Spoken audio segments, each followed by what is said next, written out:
Você já sentiu que sua vida precisava de uma pausa?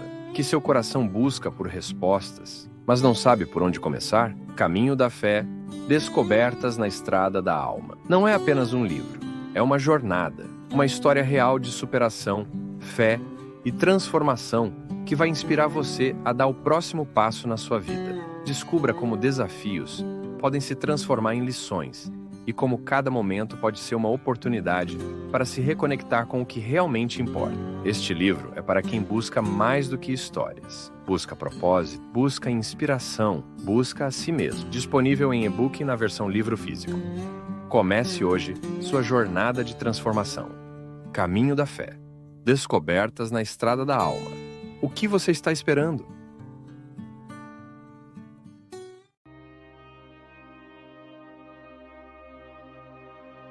Existem pessoas que precisam romper com namoros que são terríveis, desastrosos. Aquela pessoa só faz mal a você sabe disso, mas você tem um vínculo com ela, você tem necessidade afetiva, você não consegue romper aquele namoro.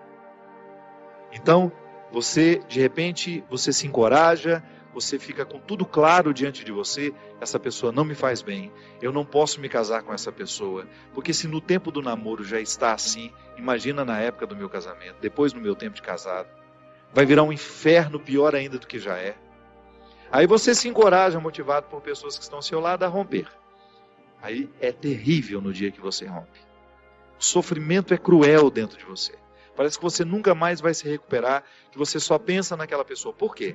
Porque apesar dela te fazer tão mal, você tem um vínculo doentio com ela, de dependência afetiva. Você sabe que ela te faz mal, mas você não sabe viver sem ela. Aí você começa a dar passos. A primeira semana é horrível.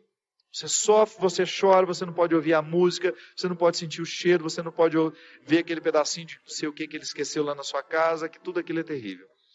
Mas de repente você começa a dar passos de libertação. É como se você estivesse andando na direção de uma terra que só vai te fazer bem. E um mês depois aquele sofrimento ficou melhor, 2 meses depois aquele sofrimento melhor, e de repente você não está nem mais lembrando, claro que ainda existe ali um vínculo silencioso sendo desarmado, porque a dependência afetiva, ela não morre da noite para o dia. A gente precisa, é como se você fosse sufocando uma célula cancerosa com o processo da quimioterapia, sabe? Que você vai retirando a vida da célula cancerosa, que é a célula que nos mata. Aí digamos que 3 meses depois, você encontra de novo com aquela pessoa e você tem aquela famosa recaída. Aí pronto. O castelo que você estava construindo, o chão que você tinha andado, que tinha sido tão difícil, você joga fora e você volta para o Egito, você volta para a escravidão. Você faz o mesmo que os companheiros de Moisés queriam fazer, voltar a comer a cebola, voltar a comer o alimento podre, estragado. Aí você reata aquele relacionamento, porque ele é doentio e você não cuidou da devida distância que você deveria manter. Porque quando você tem essa dependência afetiva, você tem que estabelecer a distância, porque senão você não se cura. Você tem que parar de querer saber da vida daquela pessoa, porque senão você não se cura. Você precisa parar de ficar fuçando o Facebook dela, porque senão você não se cura. Você precisa parar de ficar investigando a vida. Onde que ela foi? O que ela está? Você tem que cessar todos os pontos que podem lhe fazer querer voltar para o Egito. Porque senão você nunca vai se libertar. Aí 3 meses depois você está bela e formosa já, matando a célula cancerígena, você vai dar mais uns beijos na boca, volta àquela dependência horrorosa e o inferno retorna na sua vida. Na sua primeira semana é até bom que está tudo voltando. Daqui a pouco, minha filha, você está num inferno pior do que você estava 3 meses atrás. É assim.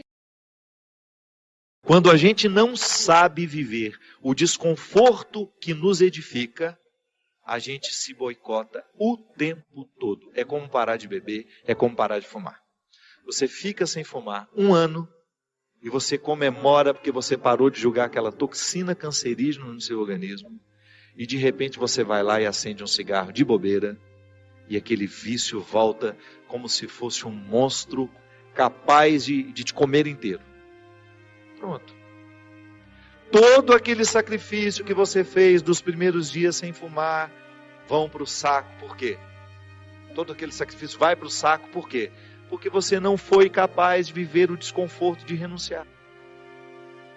Minha gente, é impressionante como essa mão de Deus nos auxilia assim, nos fazendo conscientes do que nós precisamos romper na nossa vida. São situações que a gente precisa estabelecer limites para elas, porque senão a gente não vai ser curado nunca.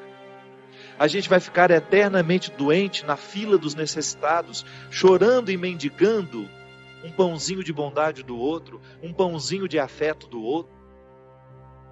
Pelo amor de Deus, nós não fomos feitos para isso. Nós não fomos feitos para ficar arrastando dependentes afetivamente dos outros. A gente foi feito para amar. E o amor só tem sentido na nossa vida se for para nos edificar, se for para nos ajudar a atravessar o desconforto do deserto. Caso contrário, ele não faz sentido. Esse pseudo-amor, esse falso amor que às vezes a gente diz sentir um pelo outro, que não nos ajuda nos desconfortos do deserto. Eu preciso viver os meus desertos, você precisa viver os seus. E os verdadeiros amigos são aqueles que reconhecem os desertos que o outro precisa passar e fala, isso mesmo. Vamos passar por esse deserto porque você precisa dele. Agora, a Poliana, ela quer aquela vida feliz, ordenada. Lembra daquela personagem? A Poliana, onde tudo era o jogo do contente, né? Para com isso. Assassine esse instinto infantil que existe dentro de você, que lhe faz ter medo dos desconfortos da vida. O desconforto da vida, quando bem vivido, ele só nos torna melhores. Tira essa máscara de coitadinha que você gruda na sua cara para os outros terem eternamente pena de você. Você só perde tempo na vida assim. Que bobagem! Deus nos segura na nossa mão, é para a gente ter condições de atravessar esse deserto. Não é para ficar recaindo eternamente e voltar a comer as cebolas do Egito, porque a gente teve dó de nós, porque a gente teve dó do outro. A caminhada é para frente que se vai. E chega um momento quando Moisés chega diante de Deus e fala, agora você resolve essa situação, porque eu não sei mais o que fazer. Já construíram um bezerro de ouro no meio do caminho, já arrumaram confusão, já estão adorando até outras situações, então nem lembrando que o Senhor existe. Eles só não voltam porque está longe demais. Mas retornam de outra maneira, não retornam na geografia. Sabe? Eles não voltam geograficamente porque estava longe já do Egito.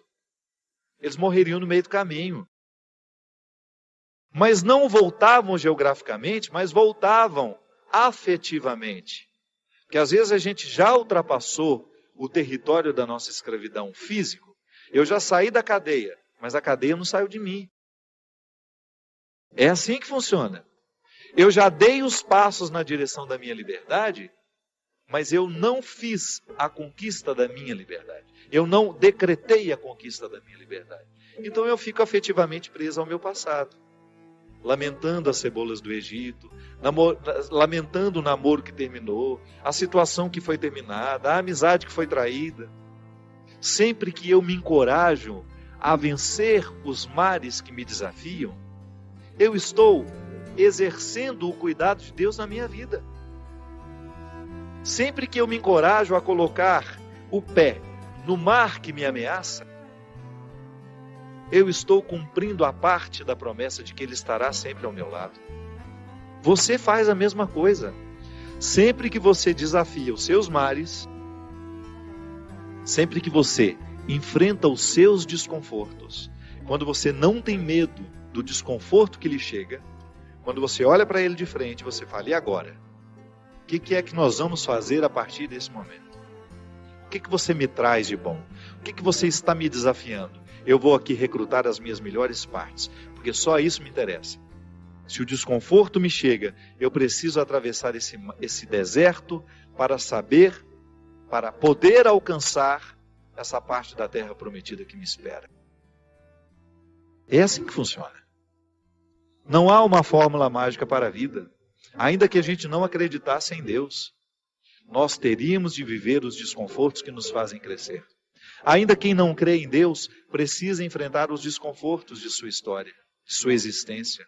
Agora é claro que quando a gente acredita em Deus, quando nós acreditamos de que existe alguém superior a nós, nos capacitando para a gente fazer a travessia, um conforto a mais nos é oferecido. Por isso, baseados na experiência deste conforto que eu já fiz, que você já fez, em muitos momentos, quando essa mão de Deus cuidou de nós, e que a gente dá continuidade ao processo de caminhada, de enfrentamento. É enfrentamento, a palavra é essa. Se a gente não vive os enfrentamentos diários dos nossos desertos, dos nossos conflitos, dos nossos medos, a gente nunca vai chegar ao conhecimento da terra que Ele nos preparou. É impressionante como nós encontramos pessoas que estão destruindo as suas vidas porque não aprenderam a paciência. A pressa nos mata. Você que está me ouvindo, eu tenho certeza que você sofre na sua carne as consequências da sua ansiedade. A ansiedade te adoece. A falta de paciência prejudica o seu relacionamento com os outros. Nós estamos agitados demais. Nós estamos vivendo para fora demais. Nós temos compromisso demais, quietude de menos. Você sabe que eu, na minha vida, como eu sou uma pessoa que tem uma vida muito pública, eu estou o tempo todo encontrando muita gente, eu trabalho muito, eu tenho muitos eventos, eu viajo toda hora, eu encontro muita gente. Eu assumi uma regra para mim. Quando eu chego na minha casa, ali é o meu claustro. Às vezes eu não aceito convite nem para atravessar a rua para almoçar na casa da minha vizinha. Porque eu sei que a minha alma precisa dessa quietude. Eu preciso do meu silêncio. E eu só saio quando eu realmente tenho de sair. Porque eu descobri que para eu dar conta de viver essa vida muito pública, eu preciso ter bastidores.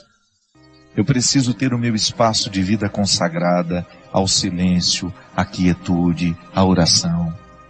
Porque nessa correria nem sempre eu consigo. Mas você já imaginou se eu chegasse na minha casa e impusesse a mim uma rotina de vida social que me retirasse para jantar, para isso, para aquilo, para uma festa? Não aguentaria a vida que eu tenho. E como eu privilegio a minha vida de missão, porque eu sou um missionário, eu escolhi ser missionário. Ninguém me obrigou a ter essa vida. Eu, para estar aqui toda quarta-feira, eu sei o sacrifício que eu preciso fazer. Para eu poder pegar as estradas e enfrentar os inúmeros desafios das estradas, a dispersão das estradas.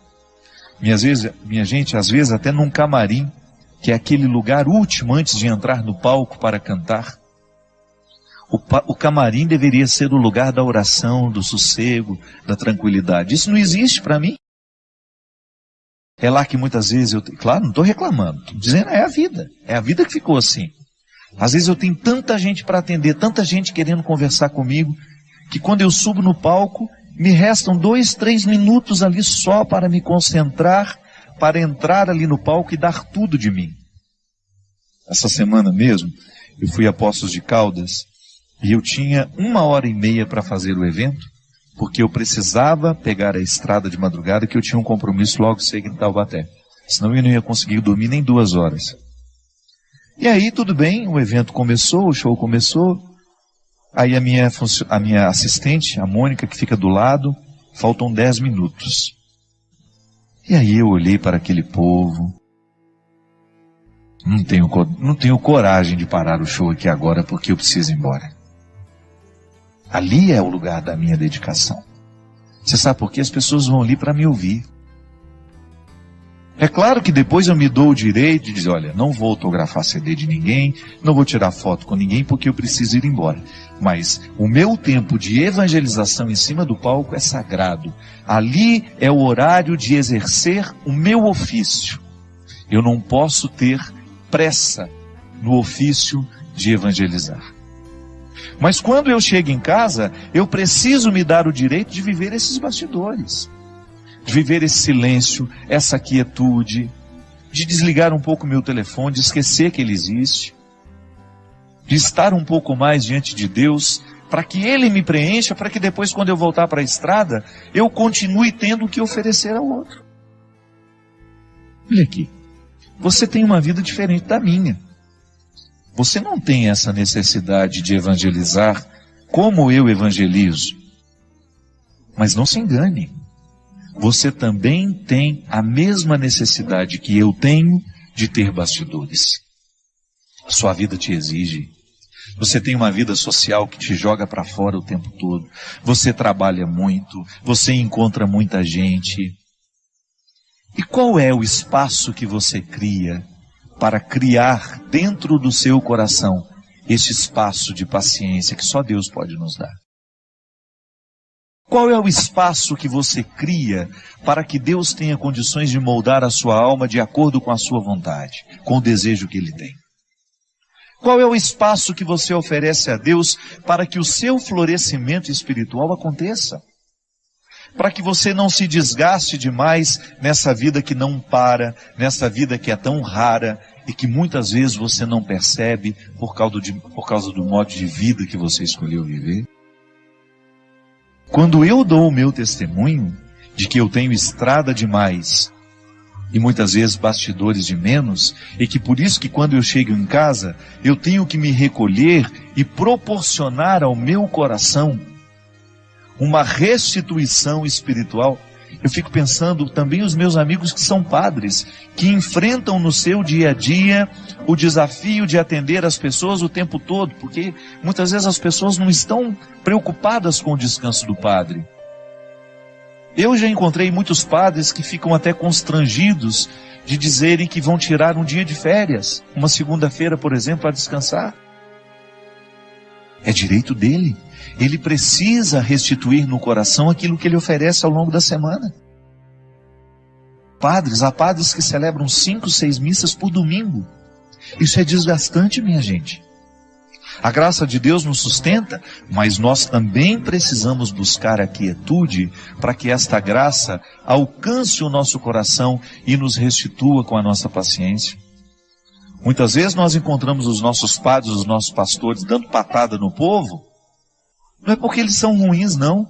É porque eles estão cansados, eles estão excessivamente carregados. Por isso que nós, como leigos, vocês aí, que acompanham os padres de vocês, prestem atenção se o padre não está trabalhando demais, se vocês não estão exigindo demais dele. Ofereça a eles isso. O padre vai passar um dia lá em casa, ninguém vai te importunar, nós vamos oferecer uma casa onde onde o senhor possa descansar um pouquinho, passar um tempo com pessoas que não vão te exigir nada como padre, onde o senhor seja apenas um ser humano, onde o senhor possa rezar, possa ficar em silêncio. E você não pode negligenciar na sua vida a construção deste espaço. Até na nossa vida consagrada, nós que somos consagrados a Deus, eu vejo aqui na Canção Nova, como esses meninos e meninas trabalham. Eles trabalham muito. O meu diretor mesmo, China, que agora está trabalhando ali nos bastidores, quantas vezes esse menino passa a noite editando programas, às vezes o programa que vai ter de ser repetido, ele passa a noite editando esses trabalhos, trabalha muito. Se você vê esta equipe que está aqui, eles são trabalhadores e não tem muito tempo não. Mas você vai olhar para eles, você vai buscar na vida deles, os consagrados sobretudo, sempre encontram o seu espaço de estarem em silêncio diante do Senhor, buscando a restauração dessa vida espiritual que vai por água abaixo se a gente descuida. Eu já lhe disse isso aqui uma vez e volto a repetir. O fundador da Congregação dos Padres Sagrado Coração de Jesus, lá onde eu fui formado, graças a Deus, toda a minha formação eu devo à Congregação do Sagrado Coração de Jesus. Para Padre João Leão Deon, ele dizia assim: Deus não pode fazer nada com as nossas obras se antes Ele não possuir o nosso coração. É disso que eu estou falando. Quando nós oferecemos a Deus o nosso serviço e esquecemos de oferecer a Ele o coração, que é a metáfora de todos os meus bastidores, Deus não poderá restituir aquilo que eu ofereço ao outro através do meu trabalho. E em pouco tempo eu estarei oferecendo a mim. E oferecer a mim, somente a mim, vai me desgastar demais. Eu vou ficar cansado, eu vou perder a paciência, eu vou ficar estressado, eu vou ficar bruto com as pessoas e eu vou esquecer a delicadeza, que é justamente a característica de todo cristão. Portanto, não tenha medo de introduzir na dinâmica do seu cotidiano o espaço da sua restauração interior. Pode ser 5, 10 minutos. Silêncio, oração, respiração profunda. O exercício da respiração profunda é excelente para quem quer descansar, para quem quer dormir bem. Uma boa leitura, uma música que vai lhe fazer bem. A nossa vida é sempre essa equação daquilo que a gente é com aquilo que a gente gostaria de ser. Também um pouquinho do que a gente já foi. Não é possível a gente conjugar o momento presente sem a junção de tudo isso. E a conjugação do futuro, esse tempo que a gente nem sabe se vai ter, depende da articulação sábia do passado que nós tivemos com o presente que hoje a gente tem. É essa articulação que faz com que a gente tenha condições de dar passos, de caminhar, acreditando sempre que a mão de Deus nos sustenta, mas acreditando do jeito certo. Sempre que eu penso a providência de Deus, eu penso como um favor que nunca deixa de estar presente na minha vida, mas que ao mesmo tempo nunca retira a minha possibilidade de fazer a minha parte. Porque humanamente, minha gente, nós já aprendemos, até a psicologia e a pedagogia nos ensinam que o bom educador nunca dá ao seu discípulo a lição pronta. Seria um crime contra o discípulo oferecer a ele a lição pronta. O mestre dá a certeza de sua presença para retirar alguma dúvida, para poder ajudar a dissolver aquilo que está atrapalhando e prejudicando o aprendizado, mas em alguns momentos o discípulo terá de conviver com a sua solidão. O mestre se cala e se recusa a dar a resposta que nós tanto buscamos. Não é assim na vida? Há respostas que Deus só pode nos responder através do silêncio dele. Isso é mão de Deus também nos sustentando. Que às vezes a gente tem a ilusão, e isso é fruto de uma visão ingênua. Infelizmente, o discurso religioso ao longo da nossa vida pode nos colocar visões ingênuas de que Deus vai fazer tudo por nós, de que Deus faz isso, que Deus faz aquilo. Tá certo? Nós temos o direito de acreditar na proteção divina. Mas nós não estamos desobrigados de fazer a nossa parte. Porque é uma questão de sabedoria, de maturidade. O pai faz isso com o filho, a mãe faz isso com o filho. O amor não pode nos fazer pensar, o amor que a gente sabe que Deus tem por nós, não pode nos fazer pensar de que Ele fará tudo. Gosto muito dessa expressão. Nós só temos o direito de esperar pelo impossível depois que a gente fez tudo o que nos foi possível. Então Deus nos protege? Sim. Mas Ele também pede que eu faça a minha parte nessa proteção. Eu rezo a Deus pela minha vida, peço para que Ele me dê saúde, mas preciso fazer a minha parte para que essa saúde seja uma realidade na minha vida, não é? O cuidado que eu tenho comigo é uma expressão dessa minha parte, do milagre que eu preciso realizar diariamente. Então, às vezes eu identifico a mão de Deus estando presente na minha história, mas não me segurando como eu acho que segura. Sim, alguns desamparos são importantes demais no nosso processo humano. Seria muito interessante se a gente aprendesse isso desde o berço, mas infelizmente não. Então nunca é tarde para a gente aprender. A desproteção que às vezes nós sentimos na vida também é a mão de Deus, porque aquele que ama desprotege. Para que você fique exposto àquilo que você precisa viver e experimentar, sozinho. A presença dele sempre nos olhando, sempre nos orientando. Porque isso é muito interessante. Quanto mais a gente cresce, quanto mais a gente amadurece na nossa experiência com Deus, maior é a capacidade que a gente tem de ouvir e compreender a voz dele na nossa história. Então, Deus me protege assim, mesmo quando ele está distante, sabe? Não é que ele fica distante, é que nós nos sentimos por causa das situações da vida. O contexto desfavorece perceber essa presença intensa na nossa vida. Então, aquele momento de desconsolo, meu Deus, parece que eu estou abandonado pelo Senhor. Não é não. Esse desconsolo faz parte dessa proteção dele na nossa vida. Porque quem ama sabe muito bem que o amor também precisa passar pela dura experiência da desproteção. Porque excesso de amor desprotege. Não é assim que funciona? Quando uma pessoa é excessivamente protegida, no fundo, no contrário de tudo isso, existe uma desproteção, porque aquela pessoa não consegue amadurecer.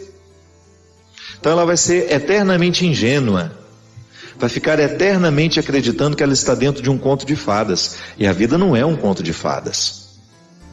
Então acreditar na proteção de Deus não nos dá o direito de pensar que Deus fará tudo por nós, que caminhará por nós. Não. Ele vai estar sempre nos fortalecendo à frente dessas batalhas que nós precisamos enfrentar, mas nós estaremos na responsabilidade de realizar a parte que nos cabe. Foi assim com Moisés. Essa música cita Moisés, né?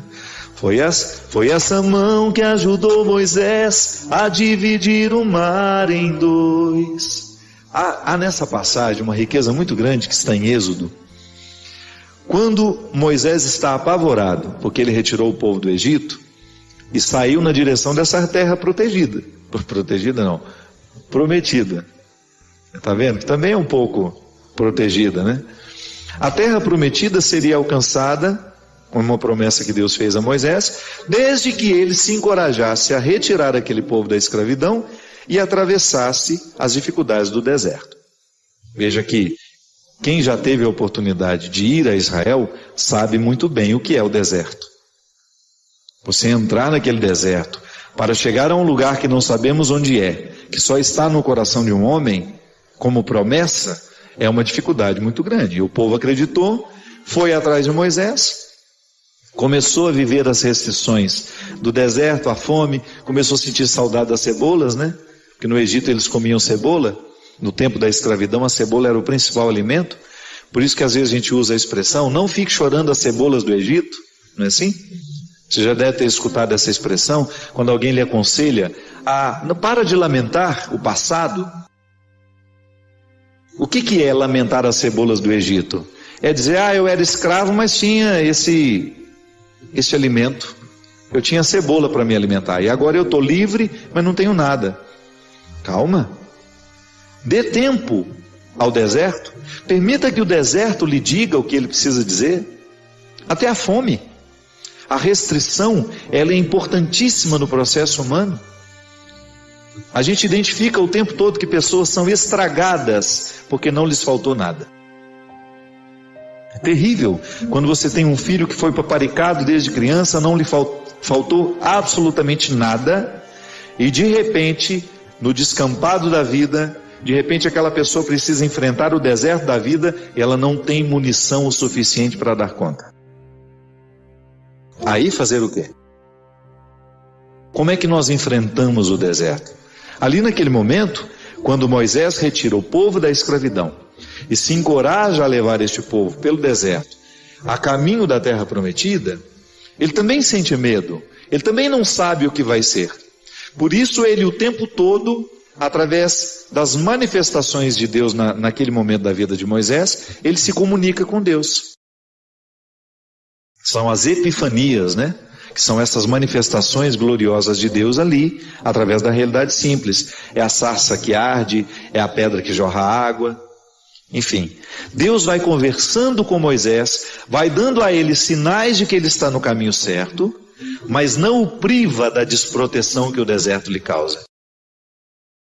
Então, desprotegido naquele deserto, materialmente falando, ele pode firmar uma confiança em Deus que nenhum outro conforto havia dado. Está vendo como é interessante? Como a desproteção, a aparente desproteção, ela tem todo um cuidado reservado e de bastidores ali. Da mesma maneira como você que é pai, é mãe, e você cria uma restrição ao seu filho para que ele possa amadurecer, não é assim? Às vezes você retira alguma coisa do seu filho para que ele sinta realmente a falta, para que depois ele tenha condições de valorizar depois. Volto a dizer, muitas pessoas dão errado na vida é porque não lhes faltou nada. Aí você observa que quando falta demais também pode causar um desequilíbrio, uma falta de confiança na vida, nas pessoas. Enfim, é o equilíbrio que dá certo. Quando você começa a educar, colocando proteção e aparentes desproteções, onde aquela pessoa terá de enfrentar a situação sozinha, ainda que você esteja vendo de longe. Eu enfrentei situações na minha vida extremamente difíceis, que não bastava o outro dizer, eu estou aqui. Por quê? Porque elas eram minhas. Até ajuda você olhar para o lado, saber que tem um amigo com você, que existe uma mãe, que existe um pai, um irmão. Mas em muitos momentos da nossa vida, este calvário é para ser vivido na solidão. É quando eu preciso viver essa sensação de estar desprotegido, da mesma maneira como Moisés viveu, ao pisar os desconfortos do deserto, ao enfrentar aqueles desconfortos, ele compreendeu o que é a condição humana. Então eu também faço essa experiência. Você faz. Eu não quero passar a vida em brancas nuvens, não quero mesmo. E é por isso que desde muito menino, quando a vida me era difícil, eu encontrava alguma coisa naquele desconforto que me fazia pensar mais alto, que me fazia pensar além. Moisés, vivendo o desconforto do deserto, precisava convencer os que estavam ao lado dele de que aquele desconforto valeria a pena. Mas alguns queriam voltar para a escravidão. Olha como a fraqueza humana está muito presente na nossa vida. Padre Fábio, boa noite. O que fazer com tanta falta de humanidade? Por que os corações hoje são tão vazios? Por que estamos tão carentes do amor ao próximo? É tão triste perceber isso. Porque essa semana a gente viu tantas outras notícias também mostrando esse desamor, né? É lamentável, né, que a intolerância esteja tão à flor da pele, né?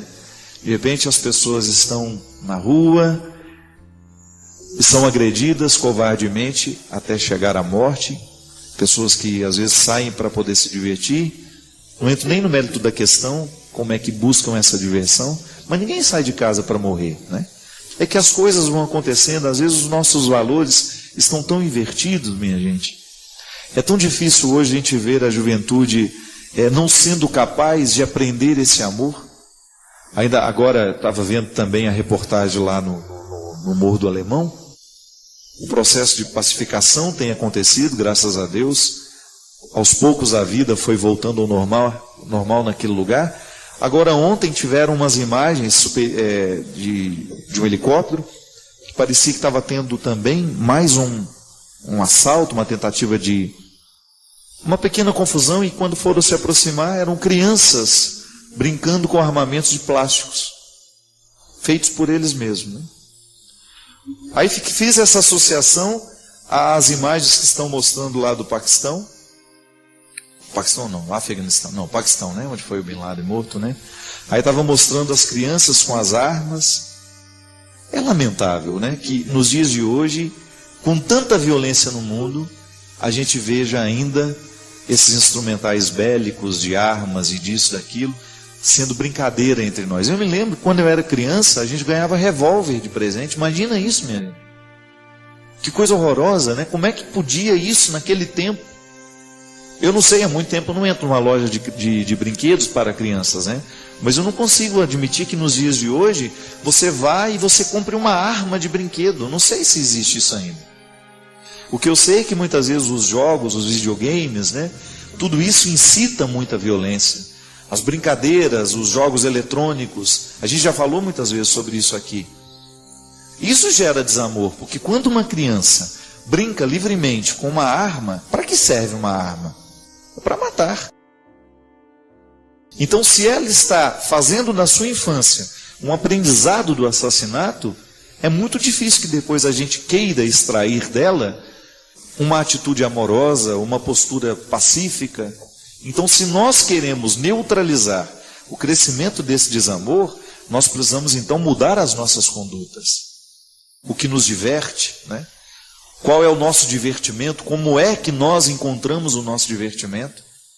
Não é possível a gente ter uma sociedade feliz, uma sociedade harmoniosa, com tantas drogas, com tanto álcool socializado, com esse processo de autodestruição da nossa juventude, sendo o tempo todo motivado através de festas, através de promoções. Então, enquanto a gente estiver buscando este tipo de divertimento, enquanto a gente estiver oferecendo à nossa alma esse tipo de beleza, entre parênteses, né, de alegria, então é natural que a gente vá cada vez mais mergulhar nesse contexto de desumanização, porque o álcool desumaniza, a droga desumaniza, a prostituição socializada desumaniza, as brincadeiras que geram essa agressividade, isso desumaniza uma criança. E nós precisamos voltar a ensinar a sensibilidade. Nós só podemos diminuir os malefícios desse desamor nos dias de hoje a partir do momento em que nós criarmos uma cultura de paz. A palavra cultura nos impõe muita responsabilidade, né? O que é cultura? É aquilo que você cultiva. Como é que você vai compreender o processo cultural de um povo?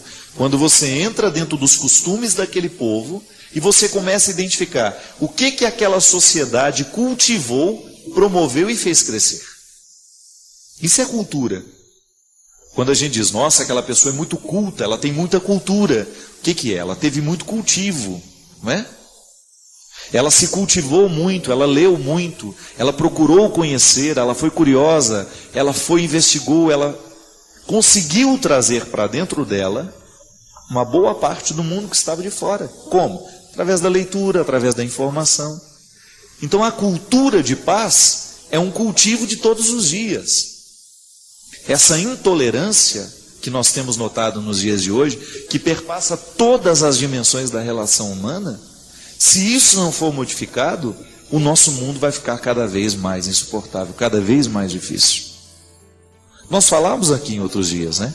A intolerância entre as diferenças, meu Deus do céu, como é que nós podemos admitir que nos dias de hoje, com todo esse processo de socialização das informações, nós ainda sejamos capazes de encontrar contextos de intolerância tão difíceis dentro das nossas escolas? O que é o bullying? É o resultado da intolerância. Ah, você é gordo, então nós agora nos sentimos no direito de criticar você, nós nos sentimos no direito de então ridicularizar você. Qual que é a grande questão dos homossexuais hoje? Essa questão que está o tempo todo sendo retomada, a homofobia. O que é a homofobia, minha gente? É quando o outro se sente no direito de agredir o homossexual, de fazer piadas agressivas e até mesmo de atacar fisicamente. Tudo isso por trás de um discurso moralizante, que quer ser bonito, que quer ser isso, ser aquilo, mas absolutamente desumanizador. Você pode muito bem não concordar com o outro, mas você ter com o outro uma postura respeitosa, isso é uma questão de educação que nós precisamos retomar. É cultura. Ainda hoje estava passando, no noticiário da manhã a história das pessoas que ficam desempregadas, não procuram outro emprego porque tem o seguro-desemprego e ainda quando encontram um novo emprego, não se ficham. Por quê? Porque querem continuar recebendo benefício. Aí o Alexandre Garcia, o comentarista do jornal, estava dizendo assim, é lamentável porque o Brasil ainda funciona assim. É a cultura sempre do proveito. Eu quero aproveitar. Não passa pela minha reflexão de que no momento em que eu assumo uma postura dessa, eu estou desrespeitando os contribuintes que estão dando duro no trabalho e que estão cumprindo com a sua obrigação para que aqueles que estão ali usufruindo desse benefício, usufruam sem a necessidade dele. É a cultura, é o jeitinho brasileiro. né? Essa falcatrua toda que nós estamos vendo o tempo todo, essa semana, é lamentável a notícia que nós vimos sobre a merenda escolar no país. O que é aquilo? É o jeitinho brasileiro. A gente superfatura aqui e a gente pega o dinheiro por baixo dos panos. Aí o dinheiro que era para ser, para beneficiar as nossas crianças dentro das nossas escolas, vai ser desviado para a canalice de muitos políticos. Por quê? Porque existe uma cultura, ou até mesmo, né, uma falta de boa cultura e de bons valores norteando a nossa ação. Porque eu tenho que ser assim. Para eu fazer com que essa cultura do bem prevaleça no mundo, eu tenho que usar do microespaço das minhas decisões. Então eu estou aqui, eu tenho a possibilidade de ter um relacionamento direto com o Christian, digamos que ele é meu amigo, que ele é meu irmão, é com ele que eu preciso exercer todos os princípios que eu acredito que darão certo para o mundo inteiro. Se eu não sou capaz de aplicar nas pequenas coisas o bem que eu quero para o mundo todo, depois eu não tenho o direito de querer esse bem. Porque a transformação acontece aqui. Então, se eu promovo a guerra, se eu promovo a violência dentro da minha casa, se eu sou agressivo no momento que falo com o meu funcionário, se eu não sou capaz de demonstrar amor aos que trabalham comigo, aos que me são subalternos, eu não tenho condições de esperar que o mundo seja melhor. Se eu não sou capaz de tratar bem as pessoas que me atendem, se eu não sou humilde para estar com os que me atendem da mesma forma, eu não tenho condições de querer um mundo igual. Eu não tenho condições de querer que o mundo seja bom. Porque eu não estou fazendo a minha parte. Como é que eu vou esperar que o mundo aconteça, que o mundo seja transformado, que todo esse conceito de reino de Deus venha a ser aplicado na história, se eu não o promovo no lugar que eu posso promover? Então fica difícil. O mundo ficará assim, essa intolerância, esse desamor vai continuar, enquanto nós não tomarmos as nossas pequenas atitudes que serão capazes de transformar tudo isso. Eu, a partir do momento que eu me comprometo com o mundo de fazê-lo melhor, a partir das situações que me são próximas, então, se eu não faço essa transformação acontecer aqui, eu não tenho direito de esperar que o mundo seja. Eu desejo que você, nas suas lutas, você tenha sempre o direito e a possibilidade de retirar os seus excessos, para você ver diante dos seus olhos a sua verdade fundamental, sem exageros, só você. E a partir disso, você reencontrar o caminho da vida. Obrigado pelo seu carinho, pela sua atenção, e que Deus abençoe muito você. Que Deus derrame sobre o seu coração, sobre a sua casa, sobre a sua vida, a disposição que caracterizou o coração de Nossa Senhora.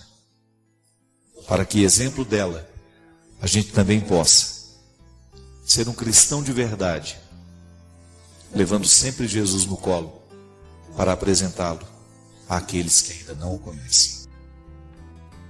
Derrame sobre nós a bênção do Deus Todo-Poderoso, Pai, Filho e Espírito Santo. Padre Fábio, sou muito ansiosa, não consigo fazer uma coisa de cada vez.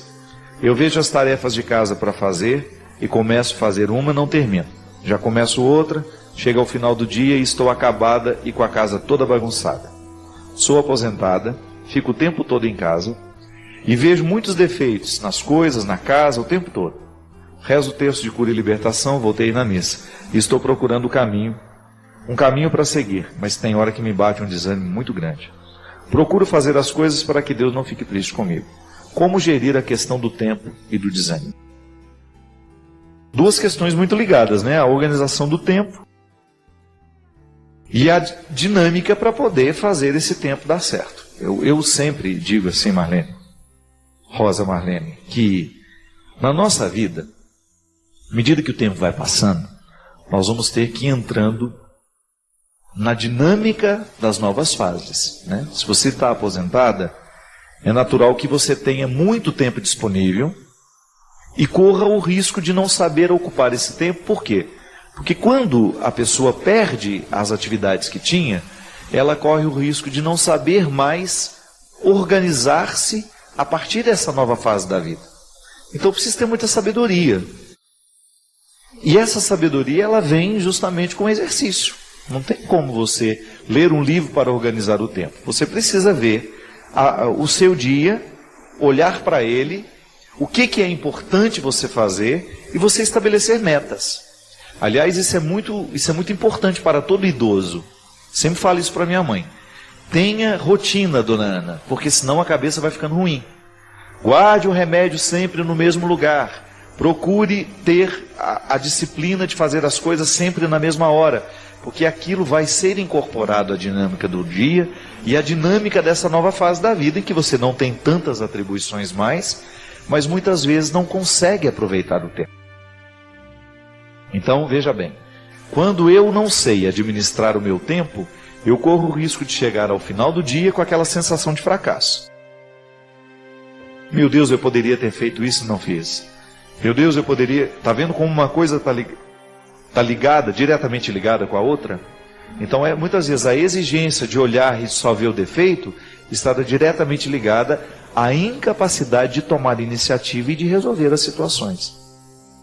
Então, faça um exercício muito simples, dona Rosa, todos os dias. Estabeleça as suas metas. Então, até a hora da manhã, eu quero deixar esse canto da minha casa limpo. E dedique-se àquilo. Não desperdice forças. Vai lá, vai organizando. E tem outra coisa. Não precisa ficar estressada porque não conseguiu fazer tudo, né? Para isso a senhora tem todo o tempo do mundo, já que a senhora não tem mais atividades, já não tem mais compromissos fora. Então, estabeleça as metas, mas também saiba conviver com o momento em que essas metas não foram totalmente cumpridas, sem que isso cause uma ansiedade para a senhora. É interessante, né, como quanto mais a vida vai ficando corrida, maior é a nossa dificuldade de lidar com o tempo. Quanto mais a gente avança nessa correria louca que a gente vive, de fazer muitas coisas ao mesmo tempo, maior é a insatisfação com os resultados. E isso é natural. Porque a gente corre o risco de viver o momento presente com tanta ansiedade que nós não o qualificamos. Então eu fico posicionado no presente, mas com a cabeça no futuro. Meu Deus, eu vou ter que fazer isso, vou ter que fazer aquilo. Ou então, eu deixei de fazer aquilo passado, né? A articulação dos 3 tempos. Deixei de fazer isso, deixei de fazer aquilo. E, consequentemente, porque estou dividido entre passado e futuro, eu perco a dinâmica do momento presente. E a sabedoria nos ensina que o único tempo que existe é o presente. Mas, infelizmente, nós nos perdemos nesses tempos imaginários. Em um que é memória, porque o passado é uma memória em nós, e no outro porque é uma perspectiva. Então, quando o ser humano não sabe posicionar-se entre memória e perspectivas, ele perde o bonde da história. E muitas vezes, às vezes eu estou aqui, olha, para fazer isso que eu preciso, mas a minha cabeça está tão povoada de memórias e perspectivas, isso é, passado e presente, que eu não tenho condições de fazer o que eu preciso fazer. E isso, minha gente, é uma característica nossa.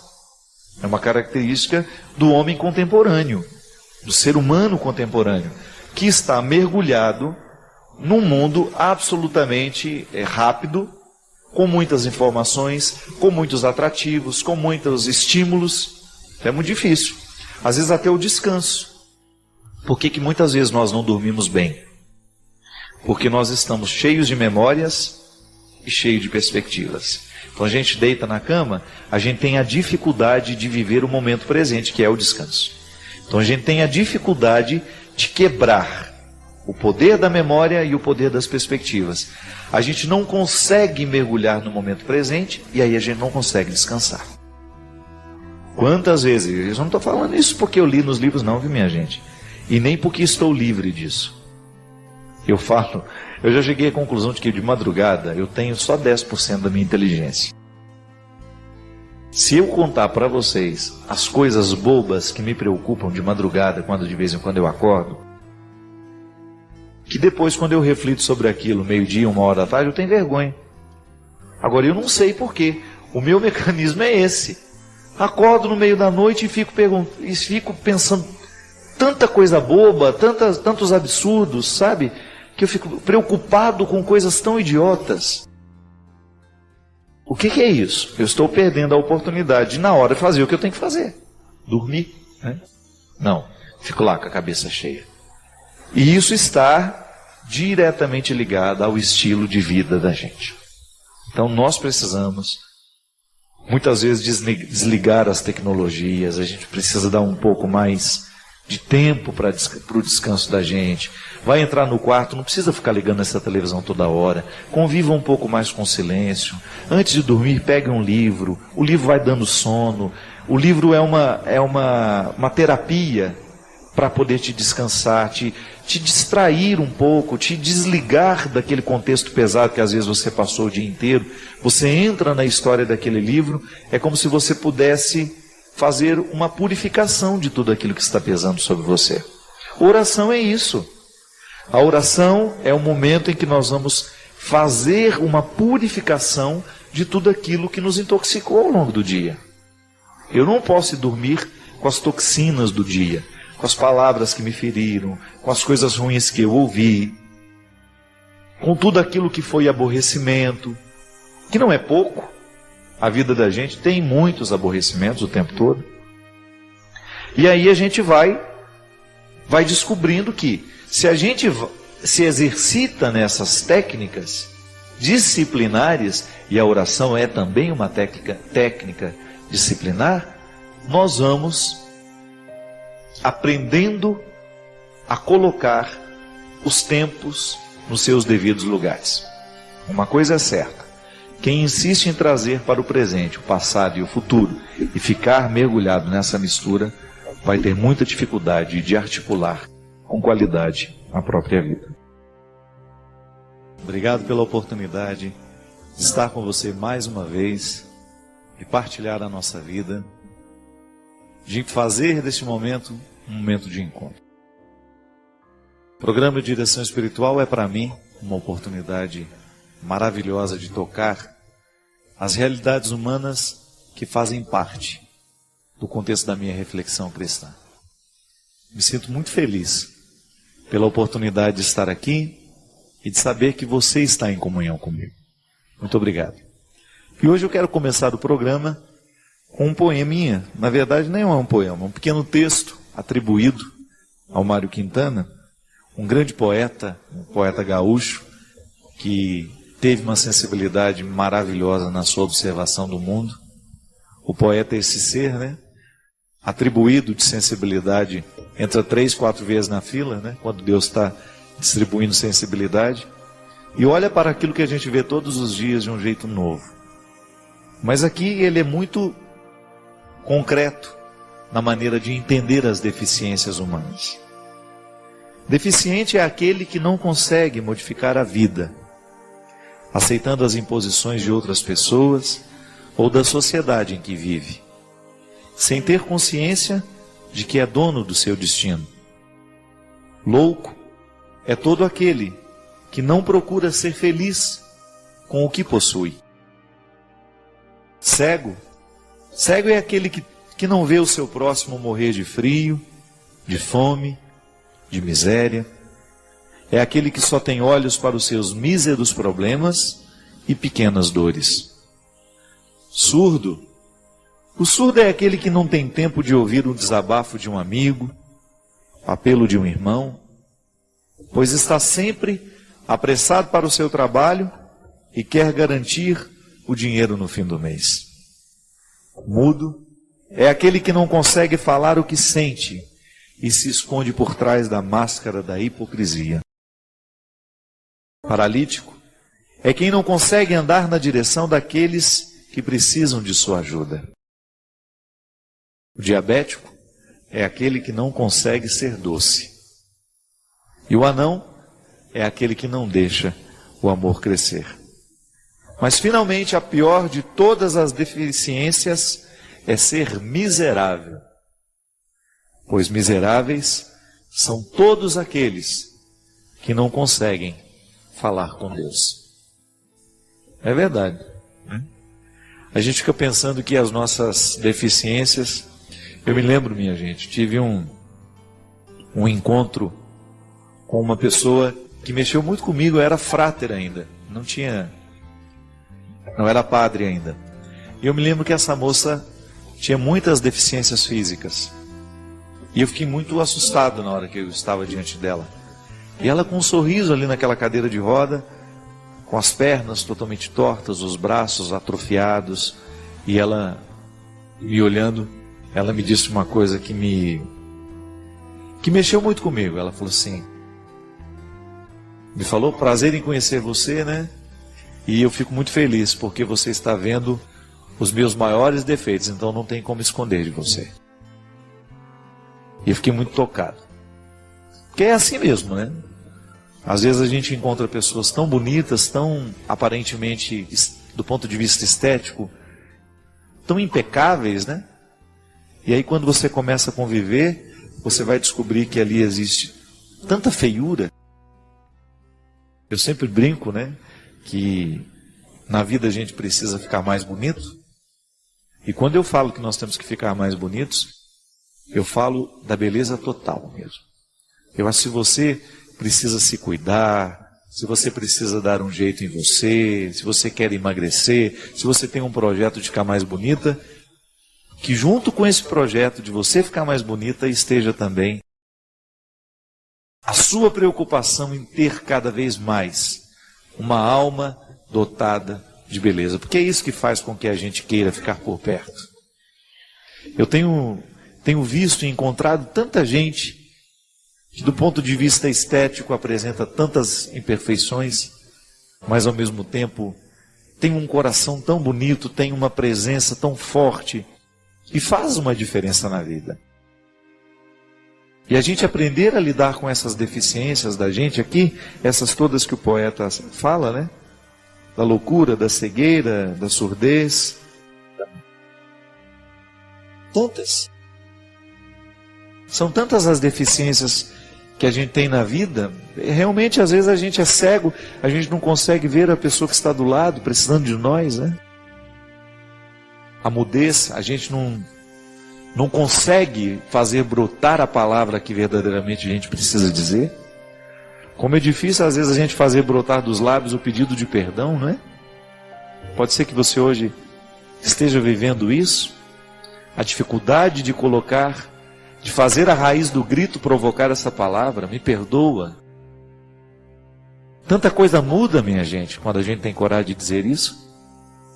Quando você sair aí do seu quarto, andar essa pequena distância da sua casa que separa do seu irmão, andar esse pequeno corredor que separa o seu quarto do quarto da sua mãe, bater lá e ter a sensibilidade, a simplicidade de dizer: mãe, me perdoa pela maneira como tenho te tratado, pela palavra grosseira que proferi, por não fazer esforço para dar certo com você.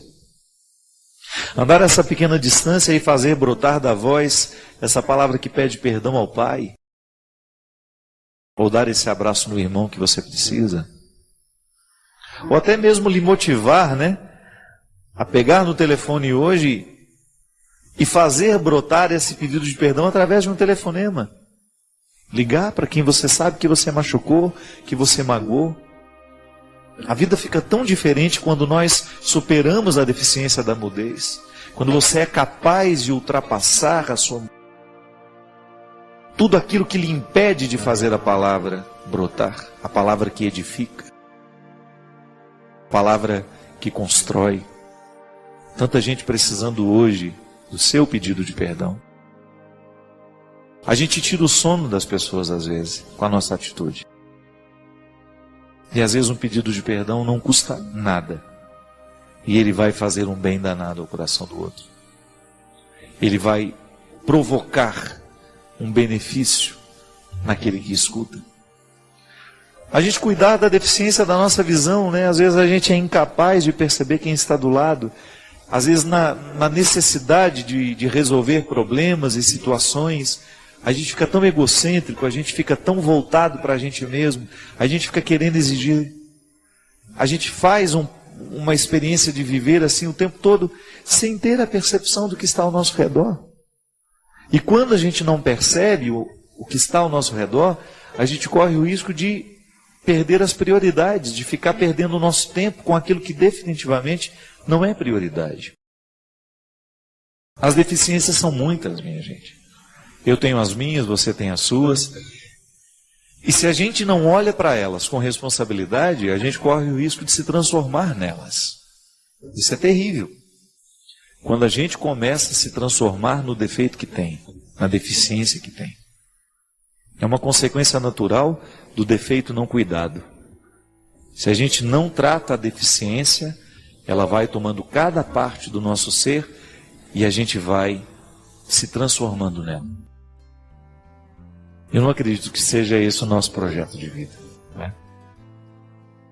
Cuidar da deficiência nossa de cada dia, olhar para aquilo que em nós hoje é deficiente e ter a coragem, sob a graça, sob o auxílio de Deus, a gente modificar. Gente, o que nos adoece é o pensamento. É engraçado isso. Muitas doenças, elas entram na nossa vida por causa do pensamento. Pode observar, a pessoa está estressada demais. Está passando por um período de turbulência, passando por um período difícil, muitas coisas ruins, e ela começa a internalizar. É a mente, ela vai dormir, ela não consegue dormir, ela fica preocupada o tempo todo. Eu sou assim, quando eu passo período de estresse, de muita viagem, de muita preocupação, a minha imunidade vai lá embaixo. E o doutor Antônio, meu médico lá de Petrópolis, ele sempre fala: padre, a época em que a gente mais adoece é quando a gente está nesses períodos de muito estresse. Muita gente desenvolve cânceres nesses períodos da vida. Porque a imunidade está tão baixa, porque células cancerígenas nós produzimos toda hora. Que são as células desordenadas, né? É interessante como é que o câncer nasce. O câncer nasce de uma desordem celular. A desordem que acontece no organismo provoca, então, elas vão se acumulando, o organismo não expulsa, aquilo vai virando um tumor. E elas vão se ramificando. Muito câncer nasce, estava dizendo, o tempo todo nós estamos produzindo essas células, que são desorganizadas. É como se você colocasse um bagunceiro no meio do grupo, sabe? Mas a imunidade estando boa, você expulsa, o organismo expulsa naturalmente essas células, e ele se reorienta. Agora, quando o organismo está muito cansado, quando ele está muito debilitado, quando a pessoa está passando por muito desgosto, a minha mãe usava esse termo, aquela pessoa está passando tanto trabalho na vida, trabalho todo mundo passa, mas quando o trem está ficando feio demais, né? Quando você está muito desorganizado, a sua possibilidade de adoecer é maior. Claro que você não vai ficar preocupado, ai meu Deus, será que eu estou criando um câncer dentro de mim? Não, você vai ficar preocupado com isso não. Você vai agora ficar atento, porque a doença começa aqui. Então esse trabalho que fizeram para você não vai ter nenhum poder sobre você se você não autorizar. Então se você ficar pensando, ai meu Deus, ela quer meu mal, ela fez isso, não. Agora, a partir do momento que a sua mente se ocupa dessas bobagens, é possível que aquilo até aconteça mesmo. Muita gente age na direção do inimigo, né? Escutou isso, leu aquilo, e o inimigo vai naquela, e a pessoa vai na direção do que o inimigo quer. Não pode. É igual a mosca na direção da luz, né? Ela morre torrada, porque ela vai na direção do que mata. E às vezes nós voamos na direção daquilo que nos mata. Fazemos a mesma coisa que a mariposa. Não pode. Você tem que ficar muito atento para você não permitir que o seu pensamento lhe adoeça. Eu tenho uma história aqui muito interessante, vou aproveitar e dar o exemplo. Durante a minha estada na Bienal, lá em São Paulo, quando eu lancei o Mulheres de Haste de Flores, a Renata Nogueira, que é a autora desse livro, me procurou lá para me conhecer, né? Para me conhecer, pedi que eu autografasse o livro para ela, e ela me deu esse livro de presente. Vem em mim, Lili Demorada. Lili Demorada é uma expressão muito usada nas cadeias femininas, que dizem que a expressão diz respeito à liberdade. Eu já li o livro da Renata, muito interessante os relatos que ela faz aqui.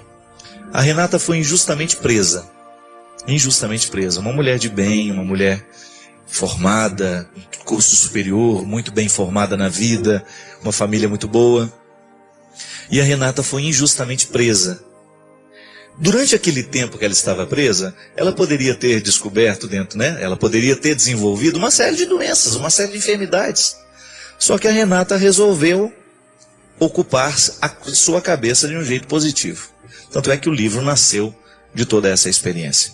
Ao ocupar a sua cabeça de forma, ao tentar, né? Você vê nos relatos dela, ela está o tempo todo tentando salvar-se daquele contrário. Ela estava fazendo o esforço de não permitir que aquele momento delicado tornasse determinante sobre ela. Isso é, não faz a desgraça ser maior do que já é, né? É interessante que às vezes na vida, gente, o que a gente precisa é a sabedoria para amenizar um momento difícil. É um jeito de você descobrir um caminho ali. A vida ficou difícil, vamos descobrir então qual é o caminho que poderá nos levar a alguma solução. Não é que a gente vai deixar de sofrer, não é que a cadeia ficou boa, não. O que a Renata experimentou foi de descobrir um jeito de continuar viva, de permanecer viva ali naquele tempo difícil. E ela, graças a Deus, conseguiu, tanto é que está aqui, com uma obra belíssima que é um registro daquele tempo de dificuldade. É aquela velha história. O que a gente faz da vida que nos foi entregue? Eu não posso ficar agora chorando, lamentando a vida que eu não tenho. Eu tenho que trabalhar para eu, a partir daquilo que eu tenho, conseguir sobreviver. Para eu conseguir superar as minhas mazelas, as minhas dificuldades, eu não posso ficar agora, sentar nas calçadas da vida e ficar lamentando.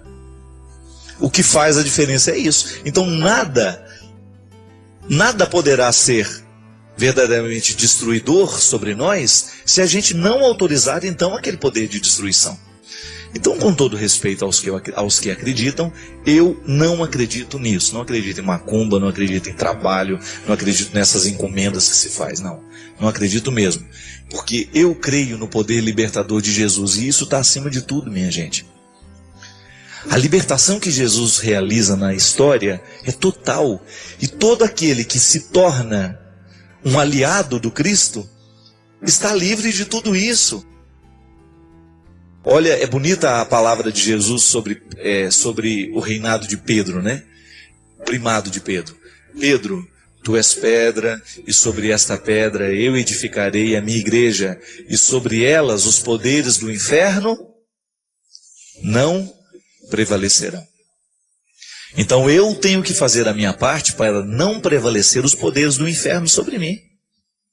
Eu tenho que fazer a minha luta todos os dias, a cada momento, a cada instante, para que os poderes do inferno não prevaleçam sobre mim.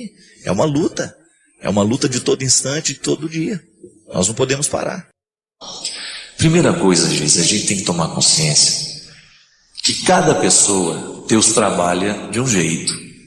Existem obras que o artista termina com rapidez, não é? E existem obras que o artista demora um pouco mais. A feitura de uma obra, ela é feita o tempo todo de rascunhos. Muitas vezes, você está preocupado com o seu texto final. Muitas vezes nós avaliamos na vida do outro o texto final. É aquilo que a gente consegue enxergar como um resultado. Calma. Muito mais interessante que o texto final é o rascunho, é o caminho através do qual o autor chegou àquele resultado. Quando você vê uma obra pronta, se você for pensar que aquele texto que você lê, ele foi várias vezes rabiscado, não é verdade? Você que escreve, quantas vezes você rabisca o seu texto? Quantas vezes você faz observações no seu texto, você modifica uma palavra, e em cada modificação, eu posso lhe afirmar porque escrevo, em cada modificação que você faz, um novo texto é concebido. De maneira que dentro de uma obra há inúmeras possibilidades de outras obras. Conversão, minha gente, é um processo de feitura que leva tempo. Deus não está preocupado com o tempo que Ele vai levar para fazer a obra. Ele quer qualidade. E nós precisamos sair dessa visão mágica de que um acampamento vai mudar a nossa vida, de que uma missa vai mudar a nossa vida, de uma confissão vai mudar a nossa vida radicalmente. Não. Não há mudanças mágicas no cristianismo. E qualquer religião que queira ser honesta, ela vai processar a pessoa na conversão. Processar. O que é entrar num processo? É você viver o dia a dia de uma realidade que se concretiza aos poucos. Então, o que Deus faz em nós, através de um acampamento, é, quem sabe, nos ajudar a consertar uma frase que está errada. Mas a frase não é o texto, ela faz parte do texto. Ah, mas a gente escuta e nada acontece dentro da gente. É mentira. Existem palavras, minha gente, que demoram para florescer dentro de nós. Assim como uma semente leva tempo para que ela possa vir a se tornar uma realidade frutuosa. E muitas vezes as pessoas desistem do processo da conversão é porque elas querem um resultado imediato. Mas esse resultado imediato não acontece, nem é bom que ele venha. Eu tenho muito medo dessas conversões que mudam radicalmente, a pessoa não olha nem mais para o lado e ela não conversa com mais ninguém. Não, tem que tomar cuidado. Porque a conversão ela é verdadeira à medida em que ela vai nos conduzindo para a consciência de que Deus está nos mudando e mudando nos detalhes. Nós temos que estar atentos a todos os rascunhos da nossa vida, porque muitas vezes o destino da nossa vida depende daquele rascunho. O destino do texto depende daquele rascunho. E conversão é você rascunhar o tempo todo uma vida nova. Pode ser que você ainda não esteja pronta para o texto definitivo. Pode ser que muita coisa ainda vai ter que acontecer, não há problema nisso. Nós só precisamos ter a paciência histórica com o nosso processo de conversão e com o processo de quem está do nosso lado. Então não adianta você pensar que o seu filho vai deixar as drogas só porque você o internou numa clínica de recuperação de drogados. Não. Interná-lo é apenas o início de um processo que vai levar tempo. Não adianta você retirar a droga do bolso do seu filho. Tem que tirar de dentro dele. Tirar do bolso é muito fácil. Retirar a droga do bolso e jogar no lixo é muito fácil. Agora, retirá-lo da dependência dá trabalho. Mas a gente só retira a dependência, essa realidade viciosa, seja ela qual for, a partir do momento que nós nos exercitamos no processo da disciplina diária. E conversão, Geisa, é o tempo todo nós tomarmos posse da disciplina a ser vivida. Cristão não nasce de cesariana, já falei isso aqui, brinquei. Por quê? Na comparação com o parto, a cesariana o médico corta a barriga e retira a criança. A criança não tem trabalho nenhum para nascer. Agora, no parto normal, é sofrimento para a mãe, é sofrimento para o médico, é sofrimento para a criança. Para essa vida nova pascal, cristão não nasce de cesariana, não. O nosso parto é sempre doloroso, o nosso parto é sempre processual, ele vai devagar. Mas quando a gente nasce, a mãe fica com muito mais saúde do que quando faz a cesariana, não é assim? Você que já deu à luz, o parto normal não é muito mais saudável na vida de uma mulher? Claro! Para nós também o processo é assim. Muitas vezes nós insistimos na nossa conversão através de cesariana, corta a barriga, arranca. Não, não é assim. É o processo que faz a diferença. E o tempo todo nós estamos em processo.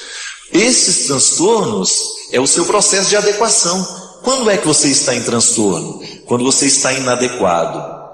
Eu não quero mais viver daquele jeito, mas também não sei viver de um jeito novo, então estou inadequado. Aí você vai buscando um equilíbrio. É igual eu me lembro quando eu me converti, porque a minha conversão foi muito tardia. Eu já estava no seminário, mas a minha opção por Jesus mesmo, a minha opção pela minha vida religiosa como padre, ainda não era padre, né? Eu me lembro, eu fiquei uma pessoa absolutamente chata, desagradável. Por quê? Eu tinha perdido a minha misericórdia, eu tinha perdido a minha humanidade. E o Léo mesmo falou para mim assim: meu filho, religião está te fazendo mal. Cuidado, você está menos amigo dos seus amigos, por causa de Deus. Você está menos paciente com os pecadores. Não pode ser assim não. Se você quiser ser um padre verdadeiramente bom, você terá que ser paciente com os seus limites. Mas como eu não sou paciente, não era paciente com os meus limites naquele tempo, eu julgava toda a minha projeção para os outros. Então eu não tinha paciência com os outros, porque eu via nos outros o que eu não gostava de ver em mim. Então, quando eu assumo os meus limites e tomo conta deles, eu vou começando a me adequar, eu vou começando a viver esse processo de superação das inadequações. E conversão é isso. Quando você olha para a terra que foi semeada e não vê a semente brotando, a gente corre a tentação de pensar que não deu certo, porque a nossa visão é sempre muito pessimista. Ah, aquilo ali não acontece nada, já vi. Não, calma. A semente tem o seu tempo para frutificar. E um acampamento pode ser uma chuva rápida sobre a semente que somos nós. Um acampamento pode ser uma chuva mais demorada sobre nós. Não importa o tempo. O que importa é o processo. Sou casada há 10 anos, mas me apaixonei por um homem também casado. O que fazer? Filha, desapaixona, né? Por quê? Você é casada. Pelo amor de Deus, sacode essa poeira, porque é aquela velha história. Não acenda fogueiras que você não vai poder apagar. Não é assim? Eu, como padre, gente, eu sempre tenho esse princípio comigo. Como é que eu vou conseguir manter uma vida de padre? Uma castidade, né? Uma vida saudável. A partir do momento em que eu sei direitinho onde é que está a minha fraqueza. Se eu fico alimentando a minha fraqueza, é claro que eu quero ser fraco. Agora, se eu me policio, se eu me protejo, né? Para que eu tenha condições de vencer as dificuldades que são próprias da minha opção, a vida de casado é a mesma coisa. Mulher que não tem um comportamento como de mulher casada, que fica aí toda hora, né? Paquerando como se fosse uma solteirinha, vai correr o risco. Então, vale a velha história. Cuidado para não acender fogueiras que você não vai poder apagar. Ou então abrir porteiras que você não vai poder fechar. Essa história de apaixonamento é uma história complicadíssima. É casada. Com um homem casado, não tem como dar certo, gente. Vão ser 2 lares que vão ser destruídos, que vão ser prejudicados. Então, o sacrifício de agora impede o sofrimento de amanhã. E, gente, uma traição dentro do casamento, ela é tão séria, que, primeiro, a pessoa está traindo a si mesma. Né? Toda vez que a gente é infiel, a gente está sendo infiel com a gente também. Aí você está sendo infiel com sua esposa, com seu esposo, você está sendo infiel com os filhos. Aliás, essa é uma dor que a gente não está acostumado a ouvir muito. Uma coisa é você ouvir a mulher contando o sofrimento que ela tem de ter sido traído pelo marido. Agora vai escutar o que é duro, como é difícil para um filho saber que a mãe trai o marido, trai o pai dele. É muito doído, minha gente. Um filho saber que o pai está traindo a mãe, é doído. Eu acompanho algumas histórias, né, de amigos que eu vejo de perto, né, como os filhos sofrem com a infidelidade dos pais. É muito doído. E o problema, sabe o que é? É a escola que você está fazendo. Que a partir do momento que você é infiel no seu casamento, os seus filhos todos sabem, você não se esqueça que você está perdendo a sua autoridade sobre muitos aspectos da vida, sobre os seus filhos. Porque autoridade não é mandar. Não é o fato de ser pai que lhe confere autoridade. Não. Você é pai, você tem autoridade. Mas essa autoridade tem que ser conquistada todos os dias com seu testemunho. É igual a pessoa que tem um monte de vício, que vai dizer para o filho não ter. Com que autoridade? Só a autoridade da fala, da palavra? Essa não basta. Esta não convence ninguém. Por isso que nós somos. Se você tem uma vida de solteiro, você tem que ter uma vida condizente com a vida de solteiro. Uma vida de casado requer uma outra postura. Não adianta querer viver do mesmo jeito. Precisa tomar os cuidados para de repente você não criar infernos dentro da sua vida, dentro do seu casamento. Complicado. Deixa as fidelidades. Vamos viver uma vida fiel, porque é mais segurança nos dias de hoje. Olha, gente, eu sempre digo, cada vez mais está complicado e difícil de ter filhos no mundo de hoje. Porque os contratestemunhos são muitos. Então, por isso que nós precisamos primar ainda mais pelo nosso comportamento como pai, como filho, como mãe. Como esposo, como esposa. Por quê? Quanto maior é a dificuldade, maior é a necessidade que nós temos de sermos corretos na nossa postura, na nossa conduta. E mesmo porque esse é o testemunho que vai valer e que vai ficar no coração dos filhos o resto da vida. Amar é possível, ser amado também é possível. Mas esse amor ele só se torna uma realidade na nossa vida à medida em que nós nos abrimos a Ele. Em que você se oferece diariamente uma oportunidade de amar e ser amado. O que é a autoestima? É o primeiro amor que nós experimentamos, não é? O primeiro amor que eu experimento não é pelo outro, é por mim. Tanto é que isso também faz parte da maturidade. Quando você é capaz de ir abrindo mão daquele excesso de amor por você, que é próprio da criança, porque a criança não é capaz de se dividir, ela não tem maturidade emocional, afetiva, cognitiva, para poder dar-se a alguém. Então ela é imatura, e é direito dela ser imatura, porque ela está naquela fase. Mas à medida em que ela vai crescendo, ela vai percebendo que ela pode oferecer-se aos outros, que ela não precisa somente receber. Então a autoestima é o equilíbrio daquilo que você se oferece e daquilo que você oferece ao outro. Não existe amor em si mesmado. A autoestima nunca é um amor solitário. O amor que eu tenho por mim é sempre na partilha com o outro, mas eu tenho que ter amor por mim. Porque senão eu fico me doando sem me oferecer. E aí, naturalmente, eu vou criando uma derrocada para mim. É por isso que a maturidade, ela vai me levando a compreender que no exercício do auto-amor, eu aprendo a amar o outro.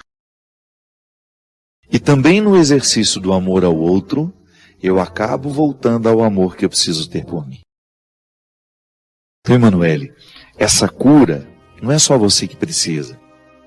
Não pense que é só você que sofre desse desânimo. Não.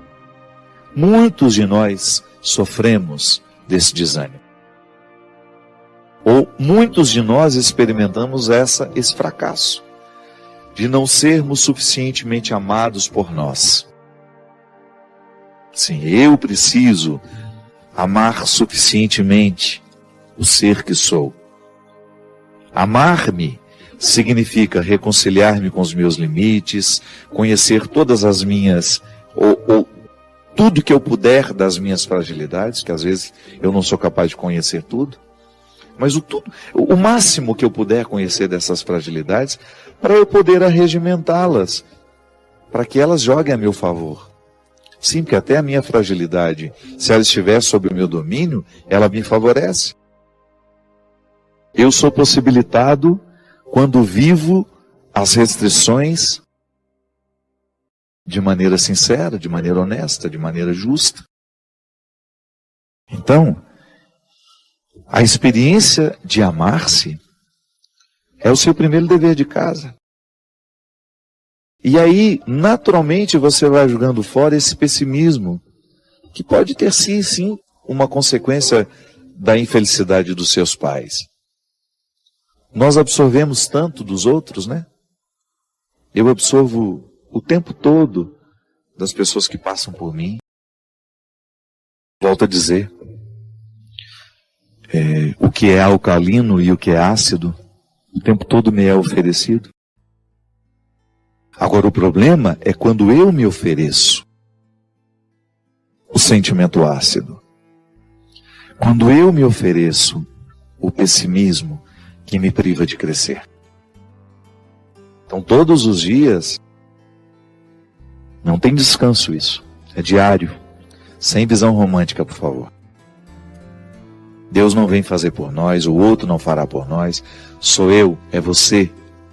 Somos nós que temos de fazer diariamente esse exercício de escolher o alcalino, o sentimento que nos purifica, que mantém a nossa saúde e que vai nos dando condições de ir adiante, de vencer os obstáculos, que é assim que vale a pena a vida. Ela é difícil para todos nós. Eu experimento uma fase difícil e estou aprendendo com ela. Quero aprender com ela. Porque senão essa fase, ela só vai me machucar. E não é justo. Não é justo que uma fase apenas me machuque. Me machucar. Não é justo que uma fase apenas me machuque. Crescer com a dificuldade. Estamos todos no mesmo barco, viu? Não se sinta sozinha nessa história. Eu tenho certeza que muitos que nos assistem agora vivem o mesmo conflito que você. Sim, gente que precisa se amar, se oferecer mais, para que tenha condições de oferecer aos outros. Cultivo, sabe? Amar é isso. É você se oferecer um cultivo melhor. É você se permitir a experiência da beleza através de um livro, através de um bom filme, através de uma boa conversa. Porque às vezes a gente pensa, eu preciso me amar, já acho que preciso ir lá no salão, pintar o cabelo, comprar roupa. Não, não é isso. Não. Também pode ser, sem problema. Mas o exercício do auto-amor, ele passa sobretudo por aquilo que nós nos oferecemos intelectualmente. E quando eu falo intelectualmente, pense também na dimensão sentimental, porque a gente não pensa o intelecto desconectado das emoções. Quando eu penso o meu auto-amor, eu penso no bom livro que eu estou lendo, nas boas influências que eu estou pretendendo, permitindo, no quadro que eu contemplo, na música boa que eu escuto. Isso tudo é auto-amor. Ou no descanso que eu programo, ou no encontro que eu marco para estar com as pessoas que eu amo, que me fazem bem. Isso é auto-amor. E lá você se doa. Lá você vive a outra dimensão. Por isso que eu digo, não existe amor próprio em si mesmado. Não, ele sempre me coloca naturalmente à disposição do outro. É cíclico.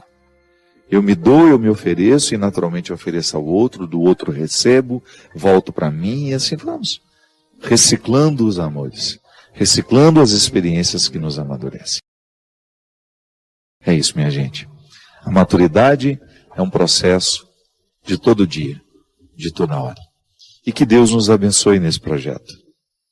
Porque afinal de contas, o que Jesus fez o tempo todo por onde ele passou, foi amadurecer os corações que ficaram diante dele. Que com a gente seja da mesma forma.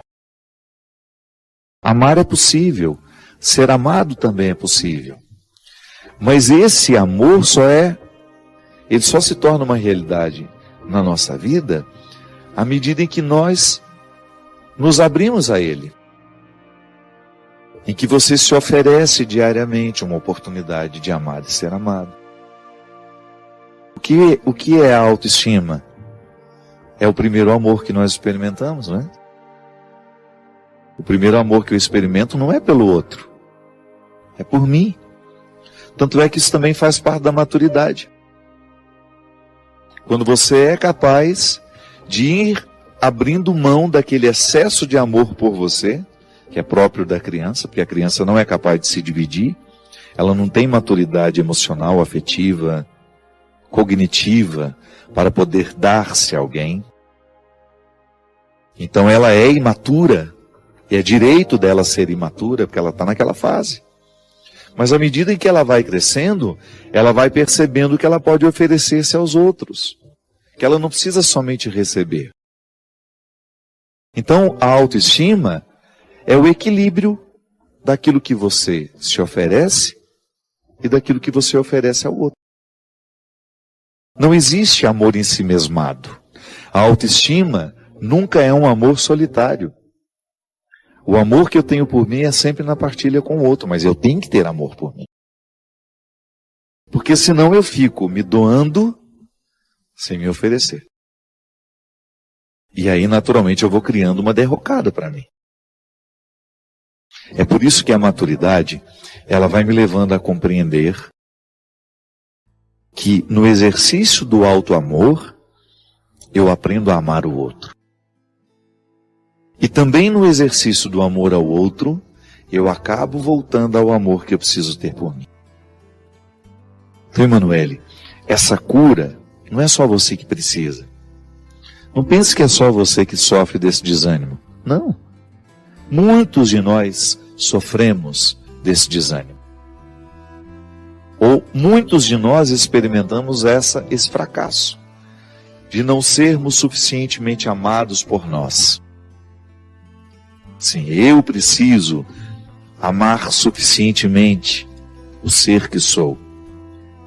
Amar-me significa reconciliar-me com os meus limites, conhecer todas as minhas, ou tudo que eu puder das minhas fragilidades, que às vezes eu não sou capaz de conhecer tudo, mas o máximo que eu puder conhecer dessas fragilidades, para eu poder arregimentá-las, para que elas joguem a meu favor. Sim, porque até a minha fragilidade, se ela estiver sob o meu domínio, ela me favorece. Eu sou possibilitado quando vivo as restrições de maneira sincera, de maneira honesta, de maneira justa. Então, a experiência de amar-se é o seu primeiro dever de casa. E aí, naturalmente, você vai jogando fora esse pessimismo, que pode ter sim, uma consequência da infelicidade dos seus pais. Nós absorvemos tanto dos outros, né? Eu absorvo o tempo todo das pessoas que passam por mim. Volto a dizer, o que é alcalino e o que é ácido, o tempo todo me é oferecido. Agora o problema é quando eu me ofereço o sentimento ácido. Quando eu me ofereço o pessimismo que me priva de crescer. Então todos os dias, não tem descanso isso, é diário, sem visão romântica, por favor. Deus não vem fazer por nós, o outro não fará por nós, sou eu, é você. Somos nós que temos de fazer diariamente esse exercício de escolher o alcalino, o sentimento que nos purifica, que mantém a nossa saúde e que vai nos dando condições de ir adiante, de vencer os obstáculos, que é assim que vale a pena a vida. É difícil para todos nós. Eu experimento uma fase difícil e estou aprendendo com ela. Quero aprender com ela. Porque senão essa fase, ela só vai me machucar. E não é justo. Não é justo que uma fase apenas me machuque. Me machucar. E não é justo que uma fase apenas me machuque. Crescer com a dificuldade. Estamos todos no mesmo barco, viu? Não se sinta sozinha nessa história. Eu tenho certeza que muitos que nos assistem agora vivem o mesmo conflito que você. Sim, gente que precisa se amar, se oferecer mais, para que tenha condições de oferecer aos outros. Cultivo, sabe? Amar é isso. É você se oferecer um cultivo melhor. É você se permitir a experiência da beleza através de um livro, através de um bom filme, através de uma boa conversa. Porque às vezes a gente pensa, eu preciso me amar, já acho que preciso ir lá no salão, pintar o cabelo, comprar roupa. Não, não é isso não. Também pode ser, sem problema. Mas o exercício do auto-amor, ele passa sobretudo por aquilo que nós nos oferecemos intelectualmente. E quando eu falo intelectualmente, pense também na dimensão sentimental, porque a gente não pensa o intelecto desconectado das emoções. Quando eu penso o meu auto-amor, eu penso no bom livro que eu estou lendo, nas boas influências que eu estou pretendendo, permitindo, no quadro que eu contemplo, na música boa que eu escuto. Isso tudo é auto-amor. Ou no descanso que eu programo, ou no encontro que eu marco para estar com as pessoas que eu amo, que me fazem bem. Isso é auto-amor. E lá você se doa. Lá você vive a outra dimensão. Por isso que eu digo, não existe amor próprio em si mesmado. Não, ele sempre me coloca naturalmente à disposição do outro. É cíclico. Eu me dou, eu me ofereço e naturalmente ofereço ao outro, do outro recebo, volto para mim e assim vamos. reciclando os amores, reciclando as experiências que nos amadurecem. É isso, minha gente.